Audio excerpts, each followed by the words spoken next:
Hello, and welcome to the first episode of Addiction with Recovery Red. My name is Jason, also known as Recovery Red, and I'm going to be your host and guide on this journey we take.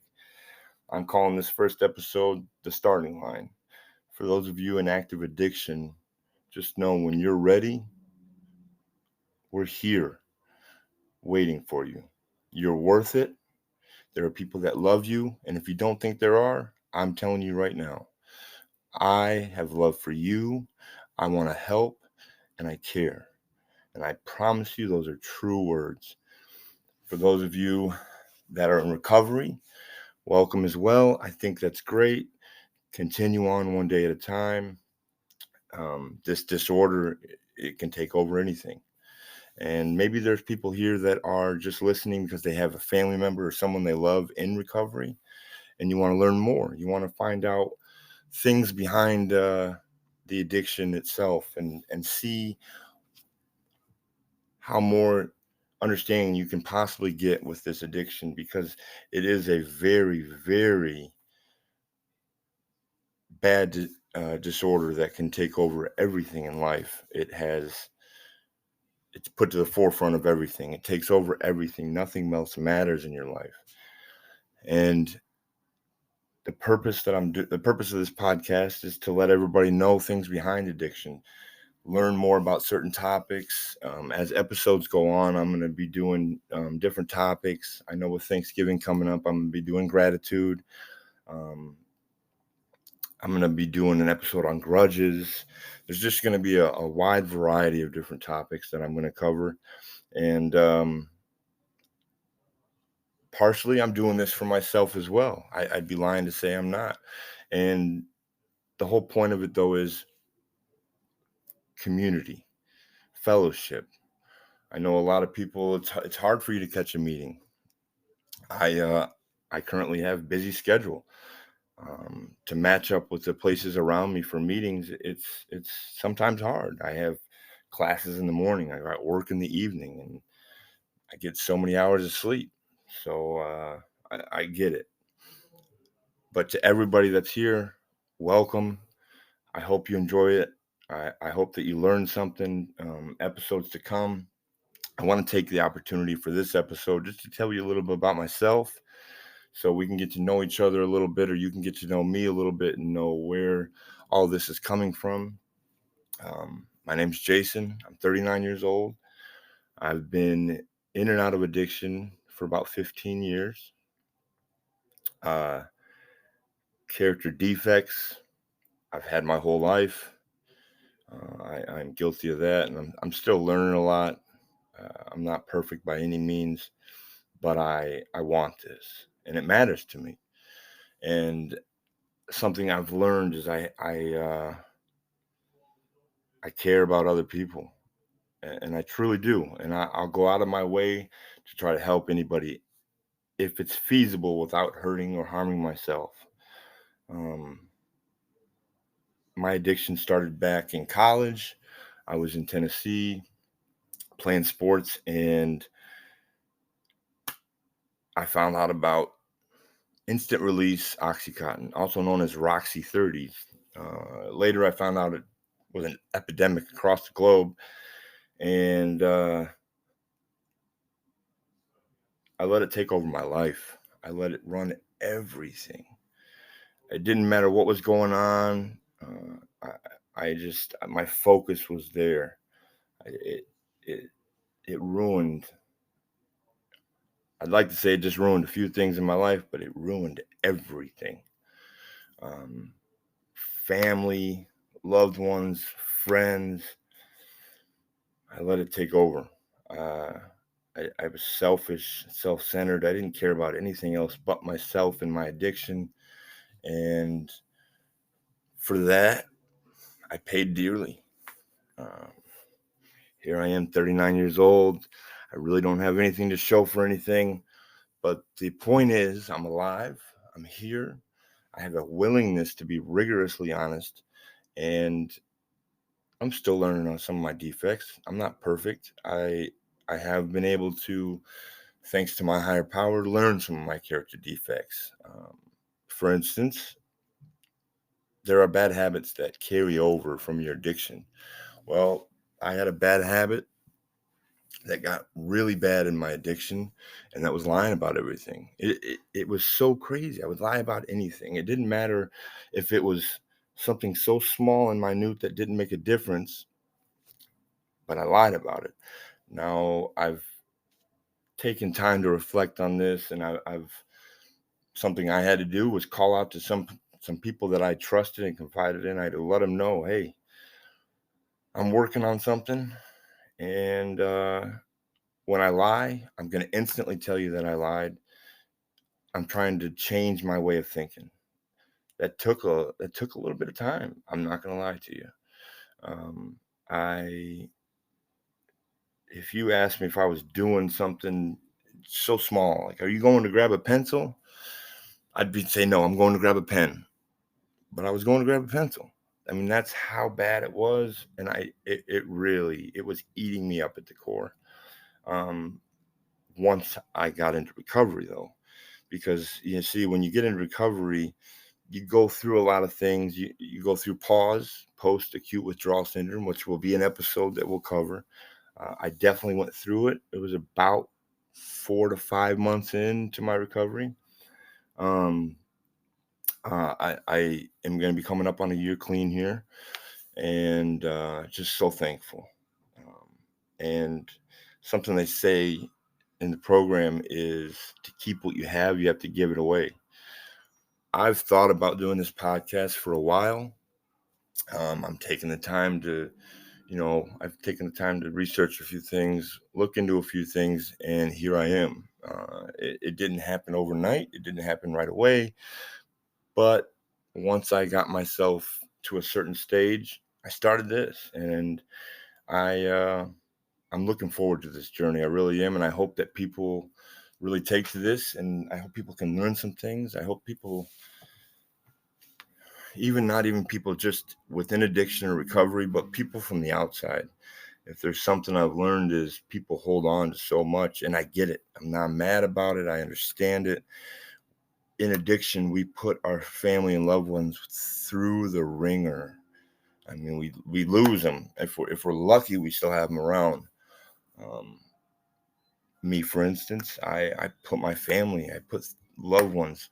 I lost my brother, not by blood, but he is my brother. Um, I lost him in my addiction, and it was my fault. And yeah, they in the program you make amends, but there's certain things that people won't make.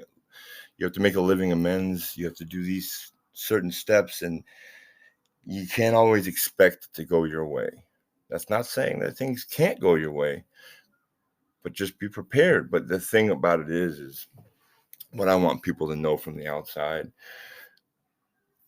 us that went through our addiction and are in recovery, I promise you, as much as you have that hate or you hold those grudges, we are having the hardest time forgiving ourselves. The hardest. If there's one of the worst feelings that I get through recovery is forgiving myself, and I'm still working on it. There's certain things that I just haven't been able to forgive myself. I can't force it. I have to work through it, and um, it's been really tough. It's hard. It's not always easy. I uh, I have my faults, and my addiction. What it did was it brought those faults out. Um, After leaving Tennessee, coming back to Michigan, I actually remember I was up in Michigan. I moved back to Michigan from Tennessee. I went down to pay some tickets, had a little extra money, bought some more of the pills that I was taking, brought them up to Michigan. I remember I lied and said that I needed to pay off some more stuff. So I got some more money and went down there. Um, had a situation happen. I had a rental car that I used that somebody else helped me get. I didn't do anything. I didn't get in an accident or anything. The car, we had a flood happen while I was down there, right? And the car got water in the exhaust and ruined it.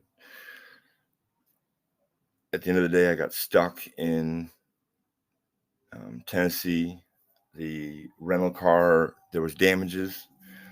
If I remember correctly, we didn't get the extra insurance. Way to go on that one, right, Jason?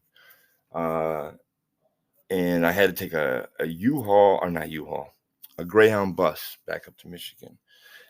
When I took that Greyhound bus, normally, if anybody knows, going down to Tennessee, 7, 8 hours, maybe 9 if you're going to Nashville or something, or a certain further area. And it was a 14, almost 15-hour bus drive going through withdrawals. I remember it because my sister, I was having a really hard time. I never really went through withdrawals like this. I didn't know what it was.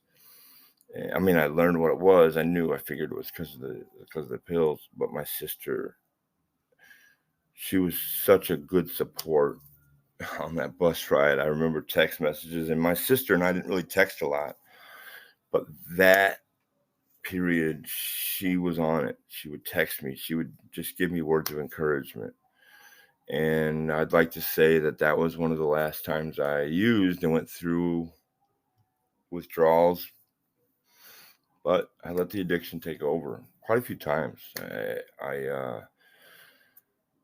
This is the third time I've been in recovery. I've been to rehab 3 times. I've overdosed 6 times, one of which I was actually pronounced dead. Just the heartache I put my family through. It's hard to forgive ourselves. And I understand that people from the outside don't get that. I don't expect you to automatically get it.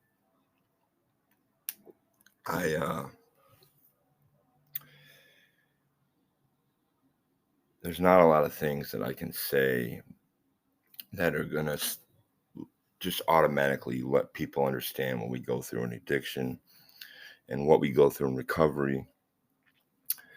It's just a simple fact that we have to prove by action that we are serious about our recovery, that we're in it in the moment, and we are working towards a better future.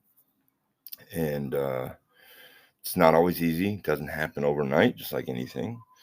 And I'll talk more about that in future episodes as well. I just want people to realize I want people to hear from somebody that's been in active addiction, somebody that's in recovery, that there are people out there that will work very hard at it, and they have true, wholeheartedly motivation behind it, and they care. They want to be a better person. They want to right their wrongs, make their amends. And I'm always going to understand that people aren't always going to forgive us. I get that.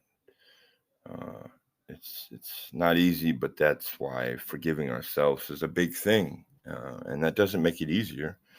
I have certain things that I just haven't been able to forgive myself for yet because of how much I feel like I hurt somebody. There's a lot of different aspects to what we do in addiction. There's not one thing, period. One time, one and done, you fix everything. No, it's a process. It takes time and effort. And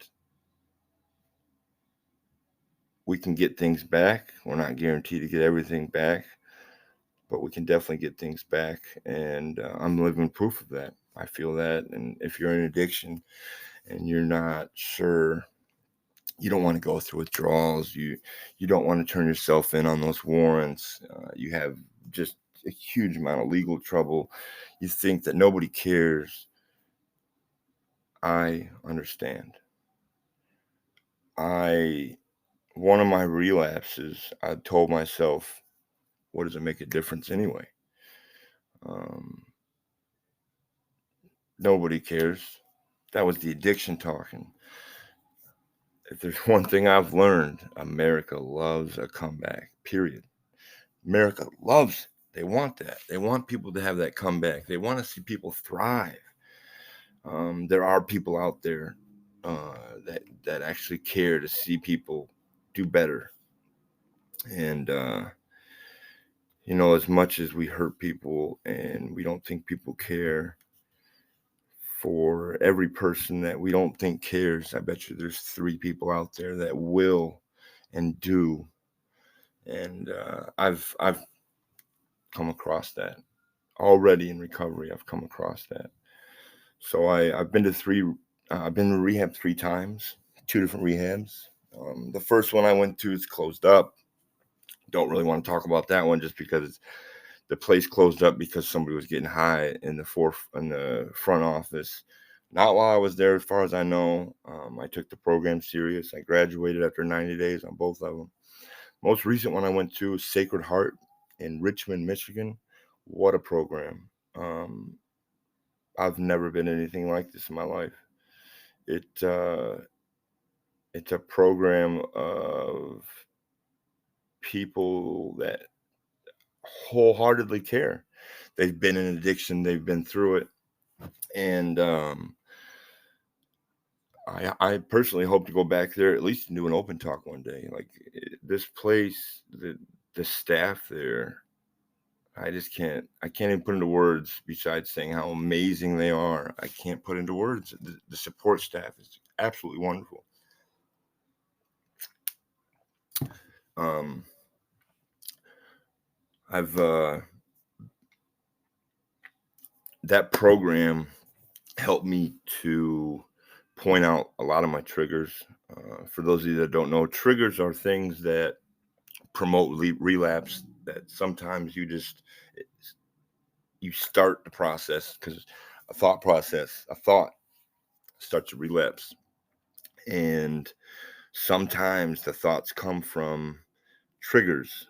I know somebody that got a trigger from hearing a door that they opened squeak, car door. This was a trigger to them. Me personally, I've had triggers such as females. I've, I've had females be triggers for me, big time. I mean, I've relapsed because because I was of a female, and that wasn't always easy. Uh, but what we do is we let the addiction change our way of thinking, and we let it take over.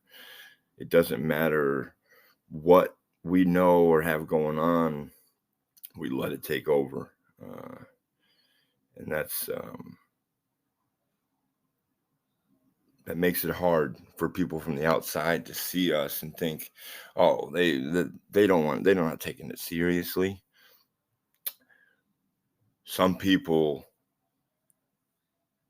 unfortunately relapse. I've been guilty of it. I've relapsed. If you're out there and you've relapsed, it doesn't make you any less of a person. You can do this. You've got this. You know what's going on. And even if you don't, there are people out there that can help. They will help you learn. There's so many rehabs out in today's world that you got to find what works for you as far as your program. You got to work your program. I At this place, Sacred Heart, there are people. So my main therapist, he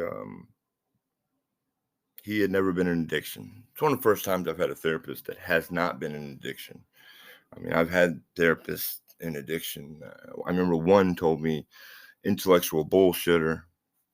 I remember telling my ex-wife that, and she chuckled to the point where it was like, yeah, he knows. He found out who you were. Um, the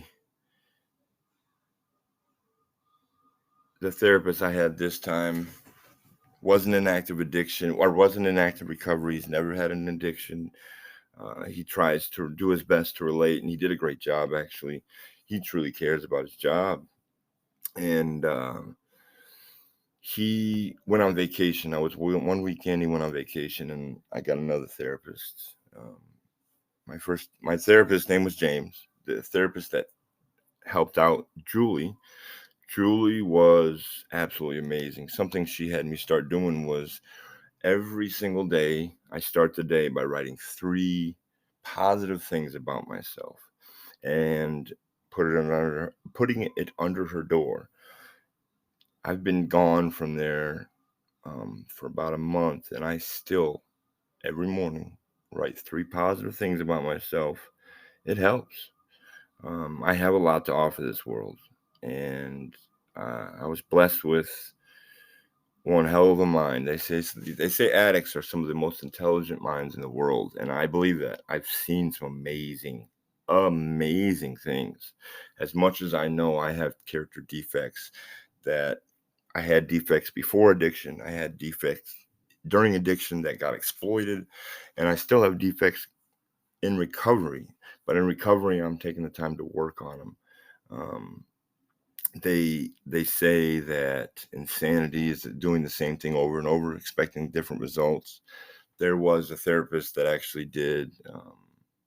They call them didactics. That was basically us learning about different things in addiction. He said that sanity in the dictionary means of sound mind. Now, the statement "doing the same thing over and over, expecting different results" was Einstein. Um, But this gentleman, Gary, he said that if that's what the dictionary says sanity is, then insanity is of unsound mind. That really resonated with me. I think that that's a true statement. I didn't have a sound mind.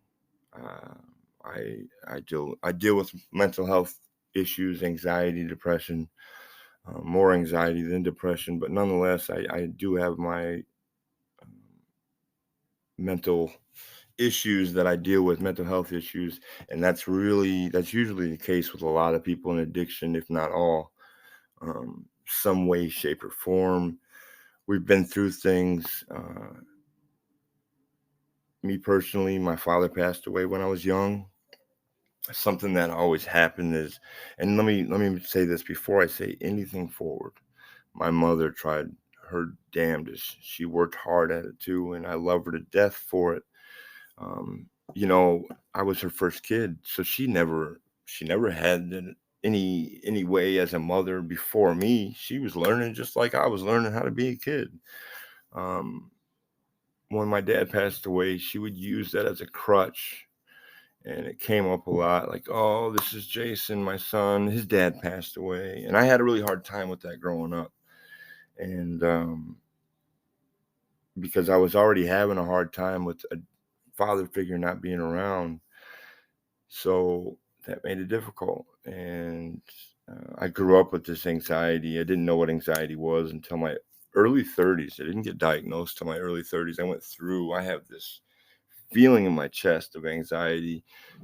Even when playing sports, it got way more.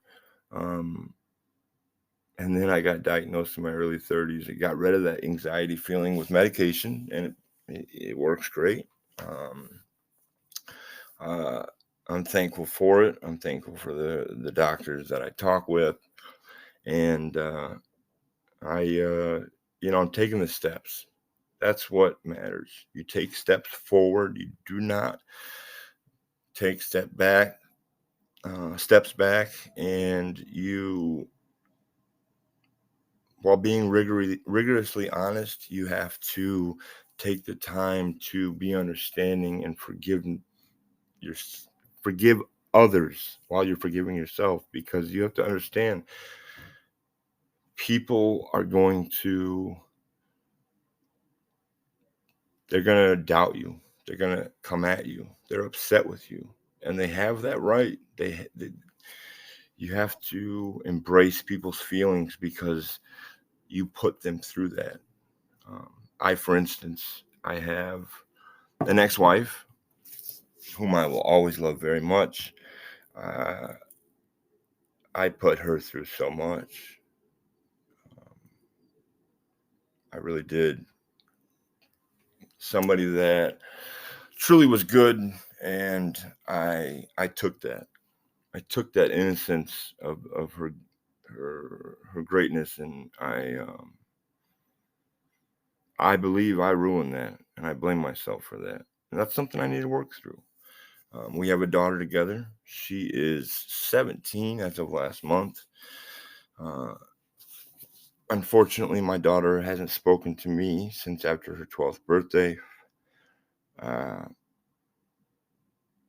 I've been in and out of jail, and I can only assume, which I don't like to do because I don't know, but I don't know if I, I know I should have been there. I get that. That's 100% true. I don't know her side of things, and hopefully one day I'll get that. I write her a letter once, maybe twice a week now. I've been trying to pretty consistent with it. Um, I love my daughter very much. I miss her. I miss her more than I miss anything in this world. Um, Obviously, I miss my dad too, but I was young. I'd be lying to say I miss my dad more just because I didn't have a lot of time with dad. I love my dad. I miss my dad. But my daughter is something so important and true to me that I need to work through that.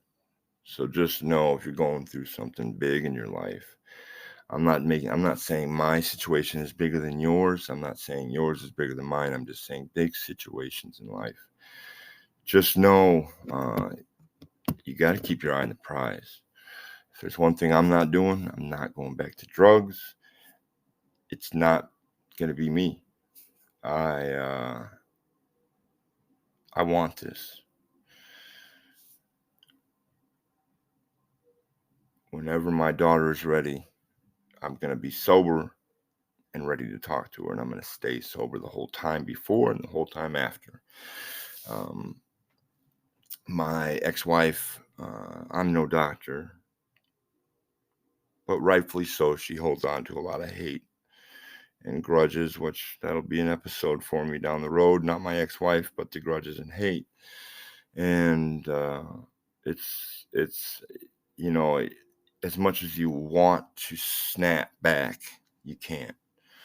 I just I have to have healthy output. I have to deal with it healthy, deal with it in a good way and not snap back and understand that resentment is coming from when I put her through hell. I did.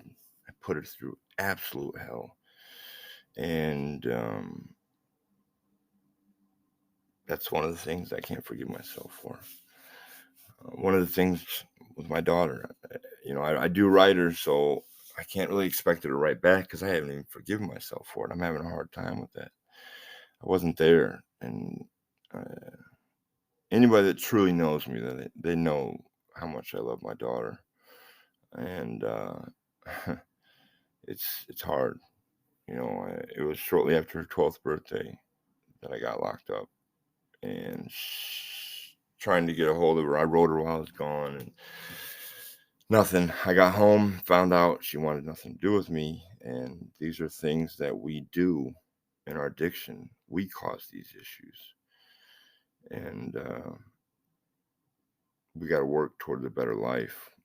It's not going to happen overnight. Like I said, it works if you work it. There's all these cliches, but the thing about cliches is they're true. One of my favorite things, a quote that I use, you're not going to find this in any books. This was in a rehab with somebody. I was with somebody, and he said it was written, the moment you figure out the arm gripping your throat is coming from your own sleeve, you'll realize you're sick, not slick. Or you're not slick, you're sick. Either way. I want to let people know that they're not alone. I want to let people that have people in active addiction that's not them. I promise. That is a bad version where drugs take over everything. And when you're of sound mind, you start clearing that fog, things get better, um, from inside perspective and outside perspective.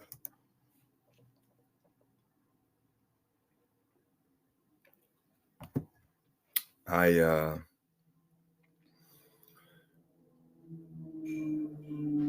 understand that people from the outside don't always understand, um, as much as that makes sense. Uh, it's not easy, and I understand that 100%. Um, my biggest thing for me is it's a process. I found my higher power, and my higher power is God. I journal to Him every day. Um, I'm finding, in all honesty, I'm finding my time where I can sit and read what I want to read besides just journaling. It's one thing to sit there and journal, and talk to God and ask Him for help in certain things. But this time around, something clicked. My prayers were being answered. And what an awesome feeling that was. I don't know if I can explain it in words, but it was just joy. It was happiness to see me praying about something, and the way, like, I'd pray to, um, get help from someone that I don't normally see, and something would happen in passing where they'd see me and say, "Hey," talk about something completely different, but it would be like it gave me an opening to talk to this person, that I needed to speak with. And it's just amazing if you let God work through you what you see. And with that, prayer has become a forefront for me. I, you know, they say if you go to, so for instance, I was told it this way: if you date somebody, you talk to that person every day, all day.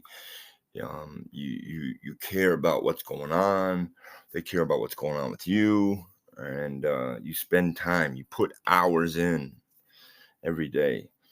Well, the relationship with God should be the same way, or your higher power, because not everybody's higher power is God, and I can appreciate that. But you got to put in the time and effort, and the the works that come from it, um, are tenfold as far as I'm concerned. When you find that higher power and rigorous honesty, you put these things together, and that's when you really start to work your program huge. Um, Amends come down the road because you have to find that peace, and the only way to find that peace is with your higher power. I promise you. I was clean for a decent amount of time at one point. I didn't find my peace. I didn't work the steps. I didn't have my higher power. I was just, as they call, white knuckling it. So when something went wrong, that was it. It just took over. And it's unfortunate, but it's the truth, and it's something I lived through.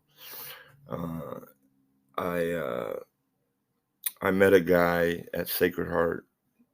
His name is Larry. I don't know, with HIPAA laws, I'm not really going to put his last name out there, or anybody's for that matter. But I don't know how that works. So just to be safe, Larry was, he, funny guy, very, um, I don't, cartoonish. I don't mean that in a bad way. I just mean he had a way about him that made you laugh. And he, Sergeant in the Marine Corps, he was a GM at GM, or a floor manager or general manager at General Motors.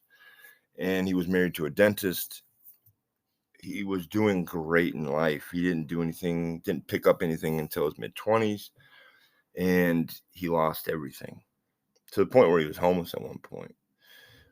He's one of the head therapists at Sacred Heart, and he is just an absolute blessing to the recovery community because he is full of information. I learned so much from this guy, to the point where I was literally going up to him after the didactics and saying thank you, because he had just so much, and he had a way about it that I'm telling you guys, it was just interactive. You wanted to listen.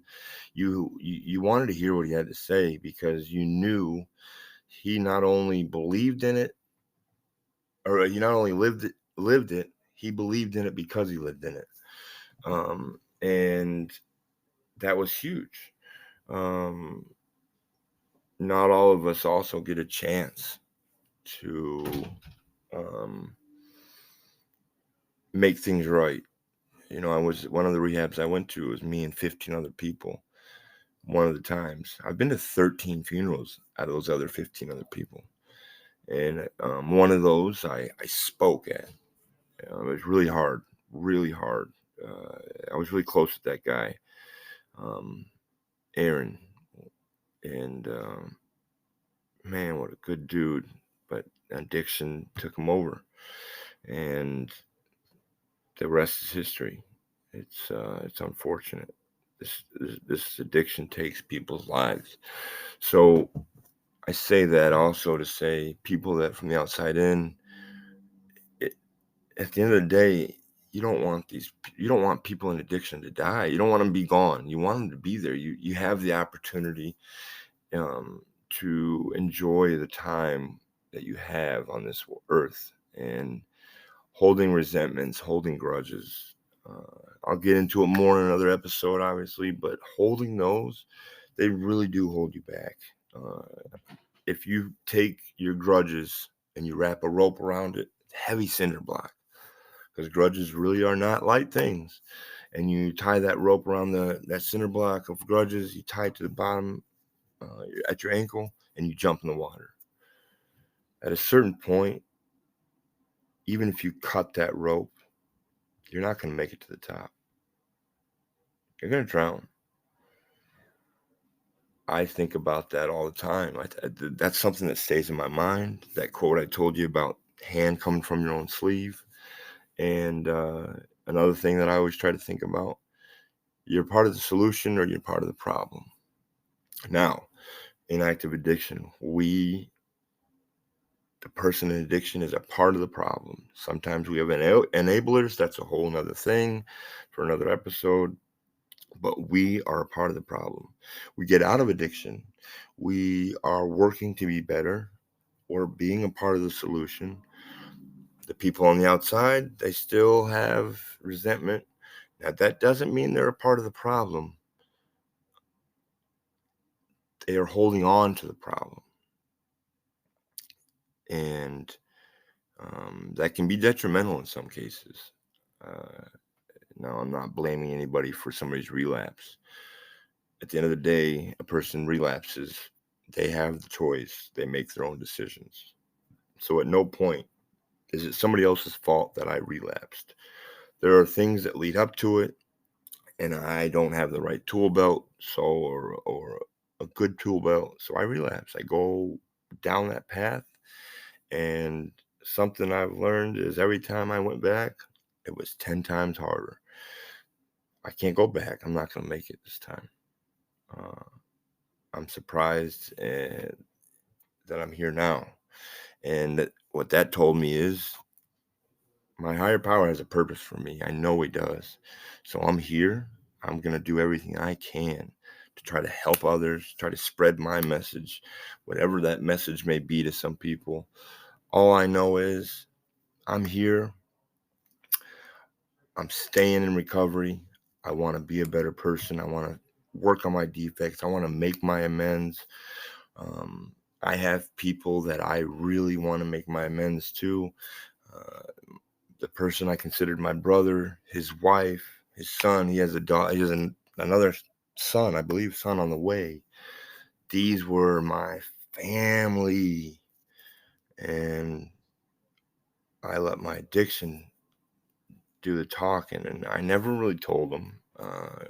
They didn't really want to talk to me after certain events transpired. Um, there was somebody they were trying to help get clean, and it was somebody in his wife's side of the family that was married in. He, I didn't have the right thought process, and I saw him going through his own thing, and I saw him high a few times, and I just automatically went back to it, and I made some poor choices. Some horrible choices, actually. There's not even just poor, horrible choices, and I relapsed, and I went into hard into pain ever since.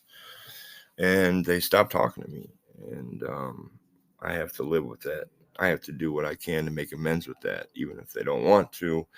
But that's another thing. Besides my daughter, my ex-wife, um, I gotta learn how to forgive myself, and I can't do that yet. I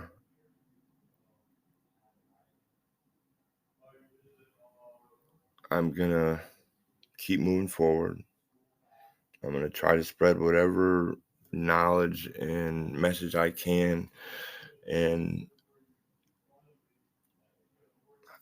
even if it's only one person I touch with my words, it's worth it to me. It truly is. That's one more person that's not out there. That's one more person that you don't have to go to the funeral for. That's one more person that's going to be here for their family. That's one more person that doesn't lose a mother or father, brother or sister, mom or dad, a close loved one, their best friend. That's one more person that can be here. And like Larry from the rehab I was at said, if he could eradicate this disorder is what I call it, this disorder, he would. And I'm a firm believer of that. If I can eradicate it, I would, but I don't have that power. But I want to be a part of the solution. So I'm here to talk about what I've been through. I'm here to talk about what we can do to prevent relapse, how we can get ourselves prepared so we can have a good life. I firmly believe I have a good life ahead of me. I firmly believe that you have a great life ahead of you as well. I firmly believe that if you're in addiction, you can get out.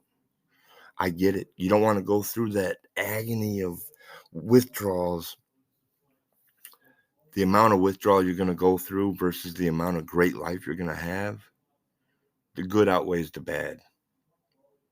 I know it's hard. You go through it. I get it. I know it's hard. You got this. You got people waiting for you, the people that love you. And if nobody does that, you don't think that nobody does, I'm telling you right now, I have love for you. I'm here waiting. I'm going to give my contact information at the end of this. You can always get a hold of me. You can send me emails. I get them on my phone. I will answer everything. If you have a topic you want to hear about, I will personally make the topic for one of the episodes very soon after I get your email. I hope that I get some feedback about this. I'm going to continue this podcast. I'm going to have more podcasts to come. I'm going to do an episode on gratitude for Thanksgiving coming up. I know holidays are a trigger for people. The biggest bar night of the year is Wednesday night. So people that have alcohol as their main addiction, I get it. I'm gonna do an episode on gratitude. I hope everybody is ready to take this journey. I hope you come back. I hope you listen to what I have to say. I hope you learn just one thing from what I have to say. I hope that people come out of addiction and into recovery. We keep growing, and I want to keep growing, definitely. Something I learned about myself is I like to do poetry. I'm going to read a couple here and there. Today, I got a couple for you. When You're Ready is the title of this one. In my old life, Troy, in my old life choice, I'm not even going to edit that. I'm just going to leave it. My old life choice, there are two stats, the few that make it and the rest that pick up the needle, not a tat. The latter thinks he's above it all. They feel they're going to be the top dog until people leave that life because of the fog. I wish everyone would hit recovery running, but the truth is not everyone is ready to be that cunning. Eye exam. I'm here to get clean and all the in between with everything. I see the others, but my focus is not. This is my fight. I have fought. I wish well and will always share what I've been through. Just pull up a chair. I realize you may not have the same struggle, but every bit of the struggle is true. I'm here to focus on me, but I'll be there for you. I'm depending on your guys' feedback. I'm either going to do once a week or twice a week, Wednesdays and Sundays. My prayer is that people build up, like I said, knowledge in their tool belt to get clean and stay clean. I pray people learn about other people's addiction. I just pray that they get knowledge about this disorder. Let's take this journey together, share our experiences, help as many as we can along the way this week. I will be doing an episode on Wednesday, November 22nd, with Thanksgiving right around the corner. I wanted to post a couple episodes this week at least. I want to thank you all for listening. This has been the first episode of Addiction with Recovery Red. I hope to see you all back, and the amount of people keep growing as we dive into addiction every week in an effort to gain more understanding of this disorder that has been ruining people's lives, and some that never are given a chance to come back from it. On the next episode, the topic's going to be gratitude. What you're grateful for, how you know it's true gratitude, and how to continue to be grateful in life sober. If you have any questions or comments, like I said, I'm going to give you the email, which is recoveryredpodcast@gmail.com. Again, that is recoveryredpodcast@gmail.com. I'm also going to be posting a link where you can send video messages through Spotify for me to listen to. Until next time, ask yourself, are you a part of the problem or a part of the solutions? Keep your eyes on the prize and keep coming back. In a variation of Ron Burgundy's words, stay clean, America.